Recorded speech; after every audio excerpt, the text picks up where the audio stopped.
With Brian Schottenheimer now hired as the Cowboys head coach, it is time for an updated look at the ideal offseason plan.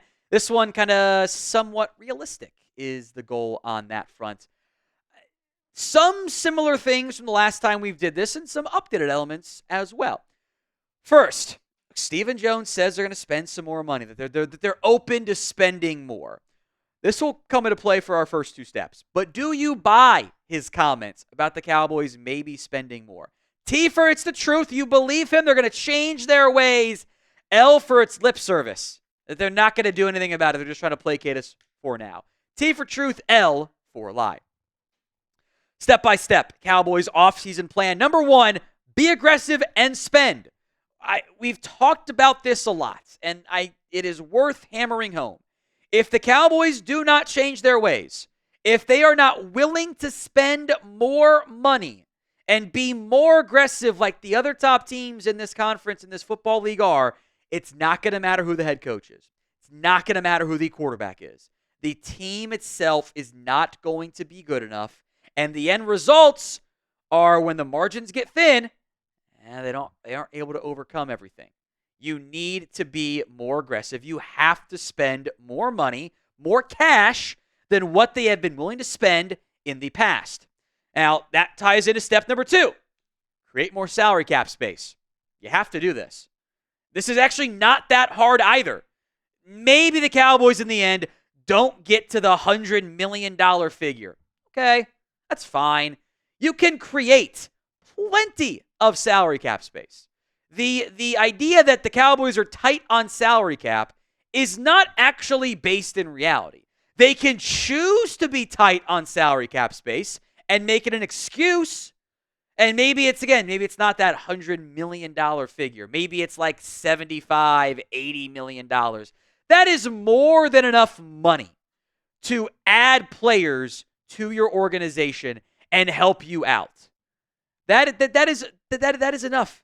I promise you, you can spend. You can spend money and build a team that is more competitive. You are already at the top 51 cutoff. You are not so desperately low on players that you're freaking out the way other teams might be right now. You're in top 10 or near top 10 in current players under contract. You have to spend more cash. You have the abilities to spend more cash. And one way in which you can do that is pay Micah Parsons as soon as possible. Head coaching search, coaching staff hires, more important. That's fine. I get that. There is zero justifiable reason why the Dallas Cowboys should enter the new league year, enter day one of free agency, and have not paid Micah Parsons yet. There's none. I don't care about the attention you can get, Jerry. You can make Micah Parsons the highest paid player highest paid non-QB in NFL history. Save money short-term and long-term.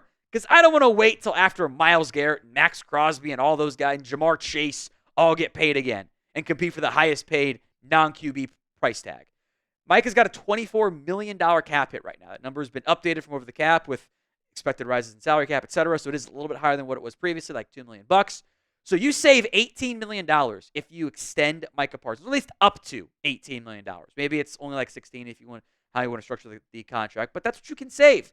You can save 37 from Dak Prescott, 20 from CeeDee Lamb. That's $75 million without doing anything other than just paying Micah. The Lamb-Prescott contracts are flip switches.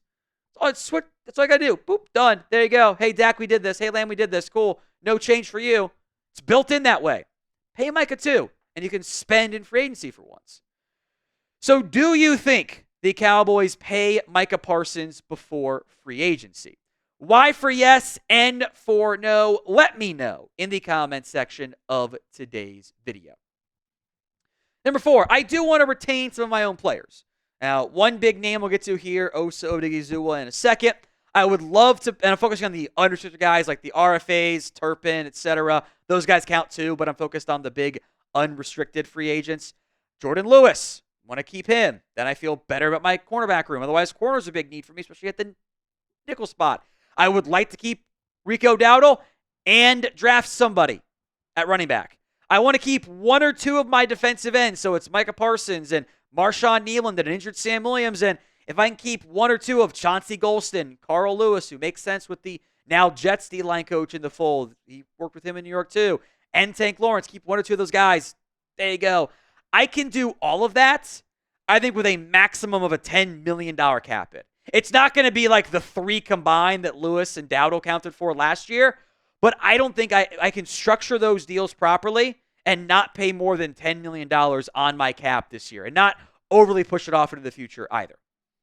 Number 5, and this is a big one for me, especially with Matt Eberflus now as your defensive coordinator. I have to add help at defensive tackle. I cannot do the exact same fart around BS I did last year where I entered August essentially with Osa Odigizua, Mozzie Smith, and nobody else along the defensive line. Justin Rogers and Denzel Jackson, I don't trust those guys. Osa is going to be expensive if you choose to go down that path. But given the limited high-end impact defensive lineman, he is going to be expensive. I would not be surprised if this deal pretty easily gets to $15 million per year. There's like 20 defensive tackles who make at least $15 million per year. Could be higher than that. Franchise tag's too expensive there. So you don't have to pay Osa, though, if you don't want to. You can look in a different direction. Milton Williams is probably going to be too expensive. Javon Hargrave is going to get cut by the Niners. That one is not going to cost you $20 million. Might not cost you 15. Javon Kinlaw suddenly makes sense as a cheaper option with the Jets D-line coach now in the fold. He fits historically what Eberflus likes in his defensive lineman. You can go get some cheap run stoppers. Sebastian Joseph Day, Poona Ford, Bobby Brown. I am willing to allocate a significant amount of money to my defensive line room. I'm willing to spend $15+ million per year on that group because we've seen it before. We've seen it with Osa. Defensive line is often a slower to adjust position. Shoot, look how long it took Quinn Williams to truly get going. Like both those guys took a little bit longer. So I am willing to spend on the defensive line and then allow myself to spend draft picks on different spots as well. Today's show is made possible by PrizePicks. PrizePicks is the best place to get real money sports action. With over 10 million members and billions of dollars in awarded winnings, PrizePicks has made daily fantasy sports accessible to all. You just pick more or less on at least 2 players for a shot to win up to 1,000 times your cash. Run your game all season long on PrizePicks, available in over 30 states, including California, Texas, Georgia, and Florida. This is one of the PrizePicks slates I've got for the big game coming up in about a week. Well, I guess more than a week, but still. Patrick Mahomes, the free square. There's no reason not to take it, even if you don't like him. Take the half passing yard. It's a no-brainer. Saquon Barkley, more than rushing yards. And then I like Xavier Worthy. Get him going on the reverse. Andy Reid loves that stuff. 5.5 yards on the ground for that one. Download the PrizePicks app today. Use code CLNS to get $50 instantly after you play your first $5 lineup. It's prizepicks.com/CLNS and use code CLNS to get $50 instantly after you play that first $5 lineup. Number 6, again, I think you have some flexibility with this one.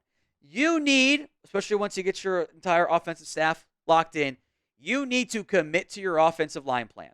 Do you feel the need to go get a new left tackle and put a guy in on the right side? Okay, commit to that. You're going to figure out what the plan is at right guard. Maybe think you can get by with Brock Hoffman, TJ Bass, and a mid-round pick. Okay. Maybe you think a better O-line coach will get a better version of Terrence Steele going. I don't necessarily want to invest, 4 first-round picks on the offensive line. I don't know if that's good overall asset management, but let's pick your offensive lineman. I think in general, probably add some depth no matter what. And let's build around that unit and make it better than what it was last year. I do think coaching was a big factor in that, by the way. Number 7, go get a number 2 wide receiver. And I would like, if possible, to do this in free agency. Otherwise, I got to spend my first or second round pick on the spot. So, look, you're not going to get T. Higgins. Don't even bother getting your hopes up. It's not going to happen. Dallas is not going to get into a bidding war to pay T. Some other receivers. Goodwin is probably pushing it, but he's coming off injury. Who knows? Stephon Diggs. Trayvon Diggs' brother, also coming off injury. You're going to hear a lot of that one. Marquise Brown intrigues me as a speedy receiver. Maybe you could bring back Amari Cooper. Not sure the Bridges are in good shape with that relationship, but I don't think Amari or Diggs are going to be nearly as expensive as a Goodwin or a T. So name a player who you want the Dallas Cowboys to sign. Let me know in the comments section of today's show what player you want to sign in free agency. Number 8, and I don't want to spend big money here either. I don't think you have to spend big money here. I want to get a veteran linebacker to help bide the time until, in theory, DeMarvion Overshown is fully healthy and not have to rely on just Maurice Leafau and a third-round pick or something at linebacker again. Some linebacker targets. Now, maybe Nick Bolton, Dre Greenlaw get a little bit more expensive for you. There's a couple different names on here. You could always bring back Eric Hendricks if you want to. I think he would still fit the Matt Eberflus scheme. EJ Speed has ties to Eberflus as well, the Colts linebacker. I've always been a fan of Kazir White. I don't want to spend massive money on my linebacker because I think I can be okay long-term with Leafau and Overshown. I want to spend my big money on the defensive line. I want to spend it elsewhere, and I'll go a little bit cheaper. Divine Diablo has been a little inconsistent in the NFL, but I like him not going out of Virginia Tech, so I went and stuck him in there too. I think you can find a starting linebacker without having to break the bank. If you can get an Eric Kendricks type impact at the Kendricks cost, I'm fine with that. Number 9, I would like to sign cornerback insurance. And I'll be honest, this one's tough. I can find a receiver. I think I can find a linebacker, find DTs. I have a tougher time finding a cornerback, I think. I don't know what Travarius Ward's market is going to look like. Didn't play a lot down the stretch here because of the unfortunate tragedy in his family. He was a former Cowboy. Maybe coming back home could make some sense. Maybe Stephon Gilmore wants to come be a stopgap option this time around. That's kind of the issue.